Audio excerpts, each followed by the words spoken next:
Tapos nandun ako na biglang nawala sa listahan. Kahit sino naman hindi magsamang loob. Natatakot po kami na wala na po kami makuha. Ang problema nga po, wala po kami sa master list. Sabi sa amin, maghintay lang naman daw. Hanggang kailan kami maghihintay? Pipila ka pa sa haba ng pila. Nag-aangad kami na makakuha ng ayuda. Para yung mga pangailangan namin, maano namin. Wala pa po hanggang ngayon, 4 na araw na po eh. Ang sabi nila, wala po kami sa master list. O anong makukuha namin? Nag-aantay kami ng sawala, mukha na kami kawawa.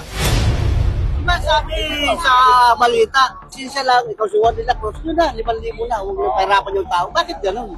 Dito nangyayari. Wala ka rin tao, pero lisensya lang dapat. Okay na yun, di ba? Yan, o. Ano bang nangyayari nila dyan, o? Ito po, napahirapan pa kami rito.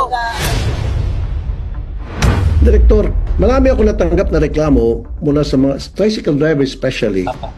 Wala na maayos na sistema yung distribution ng ayuda, ng subsidy. Yung iba raw, pipila, maghapon, and then uwi ng luhaan kasi marami raw hinihingi ng mga kung ano ng mga dokumento. Sir, ang malino po sa amin kasi, una po, wala na po kami kinuhang ibang requirements, kundi driver's license lang. Malino po sa kanila yon.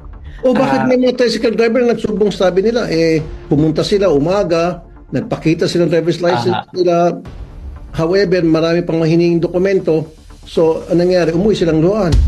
Ganito po kasi yan, Senator.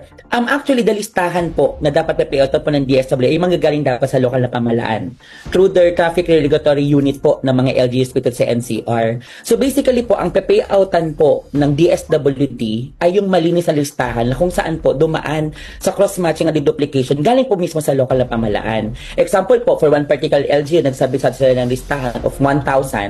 Kailangan po namin i-cross-match yun kasi iniwasan po natin, Senator, doon ang duplicated.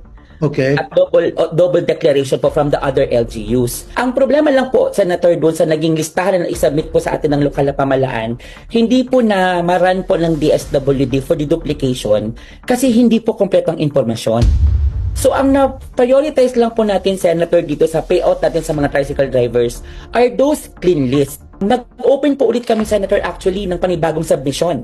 Ito pong instruction ni Secrec sa amin na magbigay pa ng panibagong schedule for all the LGs and NCR to accommodate for those people po na sinasabi po nila na hindi sila bahagi ng listahan. Ngunit, pinaalalahan naman po ng lokal na pamahalaan na sana pag nagsabit po sa amin, sana kumpleto na po ang listahan. But Senator, wala po kaming ibang ni-request na requirement, promise po. Isa lang, just bring your physical ID and photocopy of your valid driver's license. At yun lang pong ipepresent nila. Paano po yung mga tricycle driver na pumila dahil sila ay nasa master list and then kalaunan sasabihin wala? Ang nangyari, Senator, kasi sa pagbabasa namin, ang listahan na naging reference po nila ay yung listahang sinumitan nila sa lokal na pamahalaan. Okay. Kaya ang amin po, maaari nga po yung 1,000 na binigay, nalinis po namin yun, 800 lang. Yun po ang pabayaran lang po namin. But hindi po ibig sabihin yung 200, Senator, hindi namin babayaran kasi kailangan yun ma-ensure na maibalik sa amin ng lokal na pamahalaan na makompletong impormasyon para magkaroon po kami ng special payout po sa kanila.